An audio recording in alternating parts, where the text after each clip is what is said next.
আজকের এই ভিজুয়াল এক্সপ্লেইনারে আপনাদের স্বাগত। আমরা আজ ইংরেজি ভাষার এমন একটা জগতে প্রবেশ করতে যাচ্ছি যেখানে শব্দগুলো শুধু কিছু অক্ষর নয়, বরং এক একটা সুনিপুণ আর্কিটেকচার বা স্থাপত্য।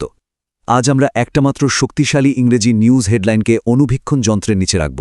আমরা গ্রামার বা ব্যাকরণকে কোনো শুষ্ক নিয়ম হিসেবে নয়, বরং একটা ভাষার চমৎকার আর্কিটেকচার হিসেবে বিশ্লেষণ করব।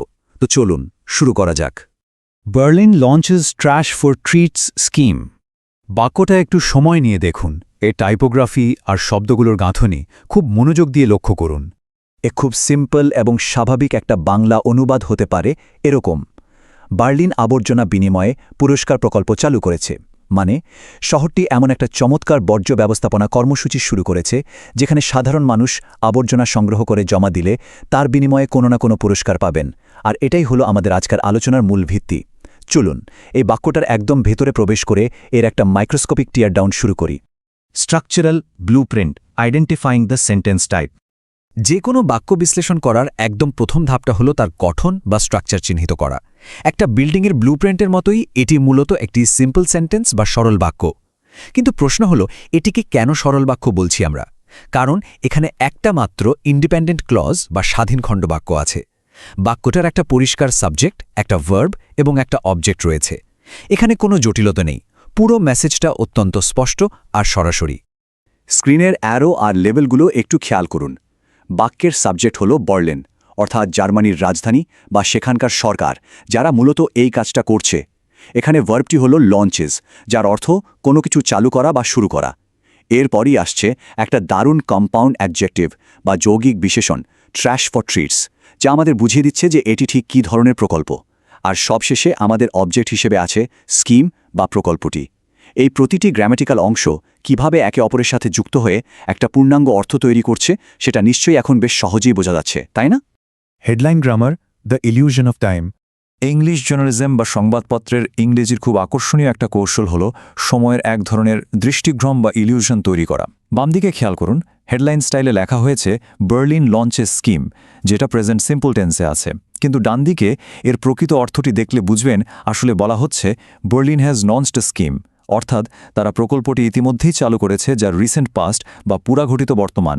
এখন আপনার মনে হতে পারে এখানে কেন পাস্ট পার্টিসিপল ব্যবহার না করে প্রেজেন্ট সিম্পল ব্যবহার করা হয়েছে। কারণটা খুব সিম্পল। নিউজপেপার চায় খবরটা যেন পাঠকের কাছে আরও তাৎক্ষণিক, টাটকা আর নাটকীয় মনে হয়। আর এটাই হলো হেডলাইন গ্রামারের অন্যতম প্রধান একটা বৈশিষ্ট্য।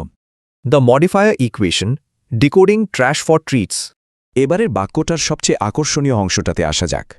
এই হাইফেনযুক্ত কম্পাউন্ড অ্যাডজেক্টিভটিকে কিন্তু আমরা একটা অত্যন্ত যৌক্তিক গাণিতিক সমীকরণ হিসেবে দেখতে পারি।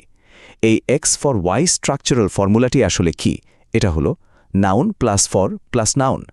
এটা খুব সহজ একটা মেমোরি ট্রিক, যা মূলত একটা বিনিময় বা এক্সচেঞ্জকে নির্দেশ করে। যেমন ট্র্যাশ ফর ট্রিটস মানে হলো আপনি ট্র্যাশ বা আবর্জনা দেবেন এবং তার বিনিময়ে ট্রিটস বা পুরস্কার পাবেন। একইভাবে ক্যাশ ফর ওয়ার্ক মানে হলো কাজের বিনিময়ে অর্থ প্রদান। আবার অয়েল ফর ফুড মানে হলো তেলের বিনিময়ে খাদ্য।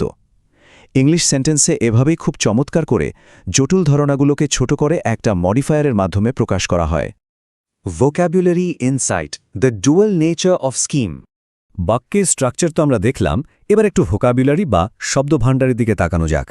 একটা মাত্র শব্দ প্রেক্ষাপট বা কনটেক্সট অনুযায়ী কিভাবে তার দ্বৈত রূপ বা ডুয়াল নেচার দেখাতে পারে সেটা বেশ ইন্টারেস্টিং। বাম দিকে দেখুন, এর পজিটিভ বা ইতিবাচক অর্থ দেয়া আছে। বিশেষ করে ইউকে ইংলিশ বা ব্রিটিশ ইংলিশে স্কিম মানে হলো একটা প্রাতিষ্ঠানিক পরিকল্পনা, উদ্যোগ বা প্রোগ্রাম। ঠিক যেমন আমাদের আজকের হেডলাইনে পরিবেশ রক্ষার এই দারুণ ইতিবাচক উদ্যোগটিকে বোঝানো হয়েছে। কিন্তু ডান দিকে খেয়াল করলে দেখবেন অন্য প্রেক্ষাপটে স্কিম বলতে একটা নেতিবাচক অর্থও বোঝাতে পারে, যেমন কোনো অসৎ উদ্দেশ্য, ষড়যন্ত্র বা প্লট। তাই সেন্টেন্স স্ট্রাকচারের পাশাপাশি শব্দের সঠিক কনটেক্সট বা প্রেক্ষাপট বুঝে পারাও কিন্তু সমানভাবে জরুরি। আচ্ছা, এই আবর্জনা বিনিময় পুরস্কার প্রকল্পে ট্রিটস বলতে আসলে কি বোঝানো হচ্ছে? এটা হতে পারে বিনামূল্যে কফি বা আইসক্রিমের মতো কোনো খাবার বা পানীয়, হতে পারে পাবলিক ট্রান্সপোর্ট বা মুভি টিকিটের দারুণ কোনো ডিসকাউন্ট, আবার রিইউজেবল ব্যাগ বা পানির বোতলের মতো কোনো ব্যবহার্য জিনিস, অথবা ধরুন রিওয়ার্ড পয়েন্ট ও লটারি। অর্থাৎ এই ট্রিট শব্দটা একটা বিমূর্ত ধারণাকে পাঠকের কাছে খুব চমৎকারভাবে বাস্তব এবং আকর্ষণীয় করে তুলেছে।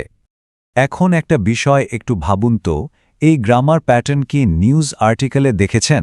একটু চিন্তা করলেই বুঝবেন বাস্তব জীবনে প্রতিদিনের ইংরেজি পত্রিকা পড়ার সময় আমরা কতবার এই প্যাটার্নটা এড়িয়ে যাই, অথচ একবার যদি এই প্যাটার্নটা ধরতে পারা যায় তাহলে পুরো আর্টিকেলের অর্থ বোঝাটা একদম পানির মতো সহজ হয়ে যায়। Real life application, news English in action. চলুন আমাদের এতক্ষণের এই তাত্ত্বিক জ্ঞান বা গ্রামারকে বৃহত্তর বাস্তব জীবনের সাথে একটু যুক্ত করে দেখি। স্ক্রিনে দেখুন, Dhaka launches cash for work programme, UN approves oil for food deal, অথবা city launches book for ticket scheme. সেন্টেন্সটি স্ট্রাকচার কি লক্ষ্য করেছেন?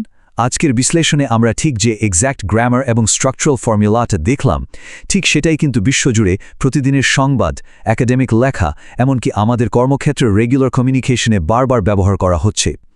এই একটা মাত্র সেন্টেন্স প্যাটার্ন ঠিকমতো আয়ত্ত করতে পারলে খুব সহজেই যে কোনো গ্লোবাল নিউজ বা প্রফেশনাল রাইটিং একদম নির্ভুলভাবে বুঝে ফেলা সম্ভব। আমরা আজকের এই এক্সপ্লেনারের একদম শেষ পর্যায়ে চলে এসেছি। যাওয়ার আগে এই কথাটা একটু গভীরভাবে উপলব্ধি করা প্রয়োজন। গ্রামার শুধু রুল নয়, এটি ল্যাঙ্গুয়েজের আর্কিটেকচার। সেন্টেন্স স্ট্রাকচার বুঝতে পারা মানে ইংলিশকে নতুনভাবে দেখা, শব্দগুলো কিভাবে একে অপরের সাথে যুক্ত হয়ে একটা পরিষ্কার এবং শক্তিশালী ছবি তৈরি করে তা একবার ভিজুয়ালি দেখতে শিখলে ইংলিশ ভাষার আর কখনোই আপনার কাছে কঠিন মনে হবে না।